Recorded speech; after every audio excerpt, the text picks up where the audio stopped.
On day 3 of our Michigan vacation, I was awoken by our furry alarm clock, Bailey. It was a gorgeous day, and we were glad that we delayed our Jeep rental one day. The Silver Lake Sand Dunes ORV area is the only area in the United States east of the Mississippi where it's legal to drive off-road vehicles in meaningful sand dunes. We rented a Jeep from Parrott's Landing. The first hour of our tour involved following a leader along with being followed by about 4 or 5 other Jeeps in our pack. In order to get maximum traction in the sand dunes, the Jeeps had their tires aired down to 8 to 10 psi. That made for a very interesting and wallowy feel on the 1 to 2 mile ride down the pavement to get to the sand dunes.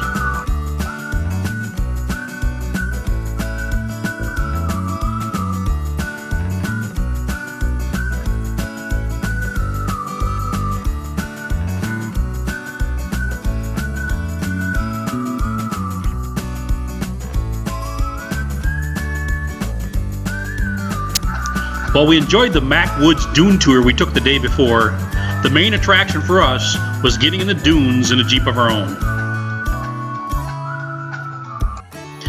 As we arrived at the entrance to the ORV park, it became obvious that the Saturday sand toys were out in full force. There were hundreds of tow rigs parked in the parking lot with a wide variety of sand vehicles. With our mandatory safety flags waving, we made our way through the last bit of the entryway into the dunes.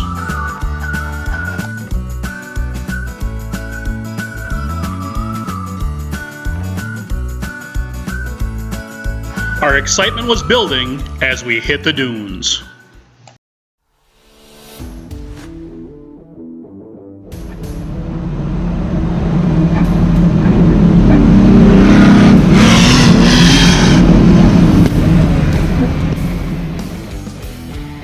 As we arrived in the park, Test Hill was on our left. Several hundred vehicles lined both sides of this challenging hill climb.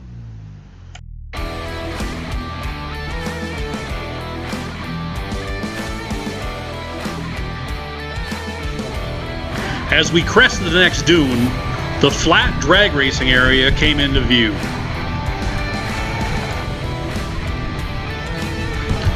As we got closer to the drag race area, we could see a mid-60s pickup, highly modified Chevy, making some test hits.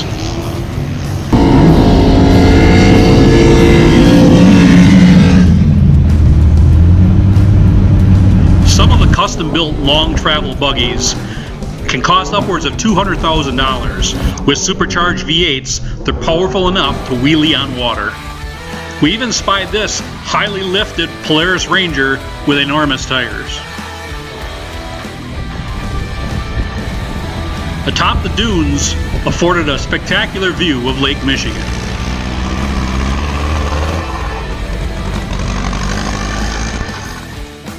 Jamie and I switched spots and we continued with our 1-hour tour.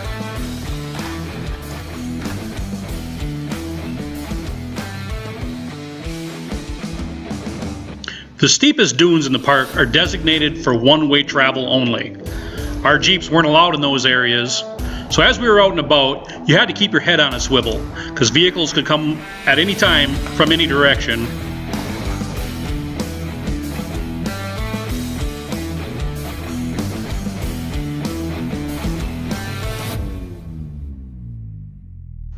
Once our tour concluded, we had the Jeep on our own for an hour, and Tegan took the wheel. I wasn't sure if I should be impressed or concerned with her confidence.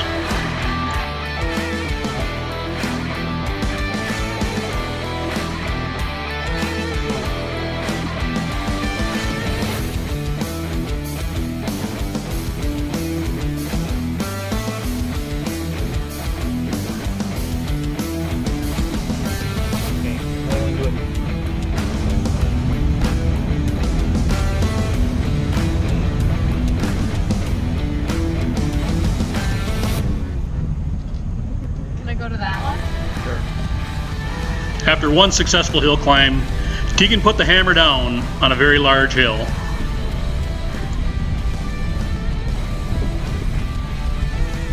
Despite her having her foot in the gas, with a hill this steep, eventually we just ran out of traction and got stuck.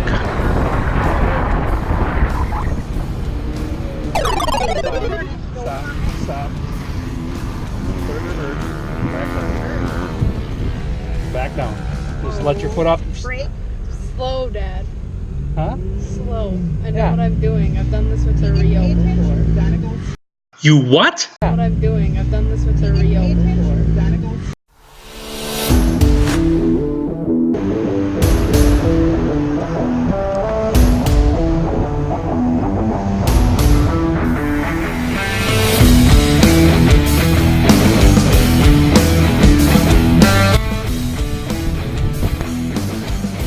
We really enjoyed our time in the dunes and we vowed to come back. Next time, we'll have one of our Jeeps with us or the Ranger so we can enjoy the dunes on a more relaxed pace.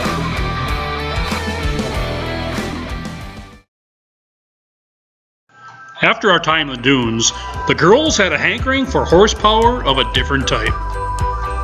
We hit the Rainbow Ranch riding stables.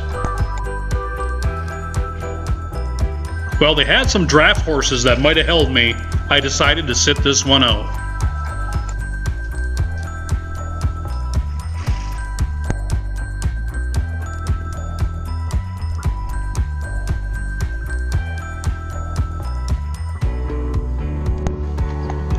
Tegan has only ridden a couple of times.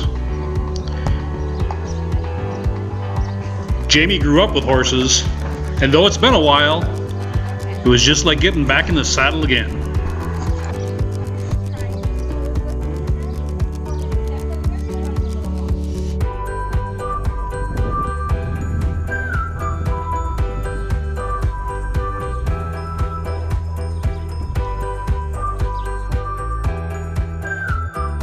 After their hour-long horse ride, we made our way back to the campground.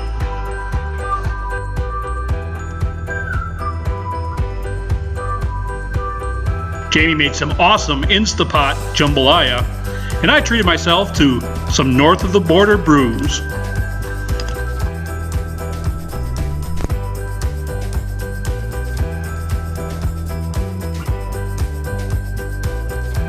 The next morning, we loaded up and headed north. This unique dune rig followed us for about 100 miles after leaving the dunes.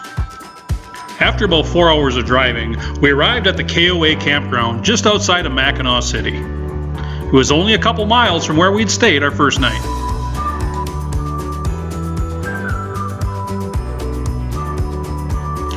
We set up the camper for the last time on this trip and made our way into Mackinaw City. We had pizza at Mama Mia's Pizzeria, and I enjoyed a self-guided tour of a simple museum they had upstairs commemorating the mighty Mackinac Bridge.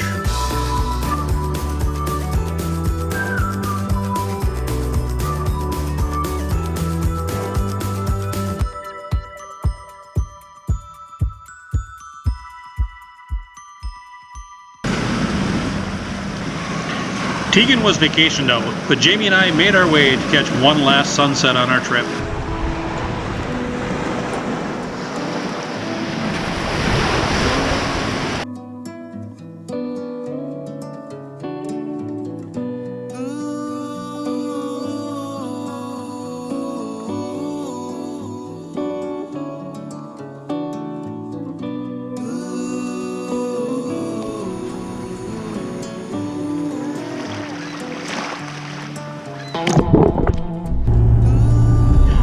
Monday morning, we headed north across the mighty Mac, and soon I delivered Jamie back to her native land, the UP. We entered Wisconsin, and Jamie took the wheel.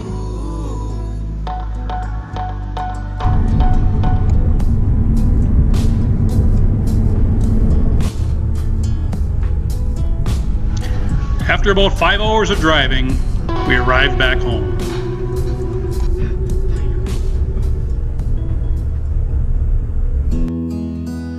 With Tegan entering her senior year of high school, we realize that family trips will be increasingly difficult to put together.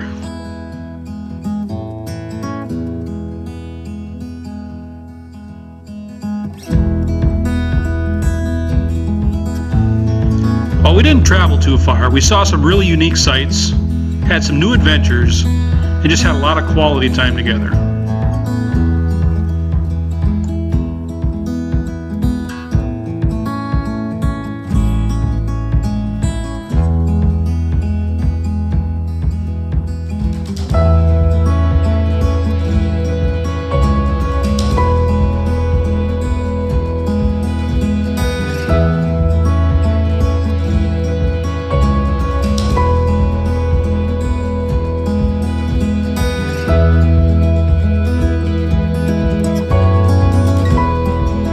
Thanks for allowing us to share our memories with you.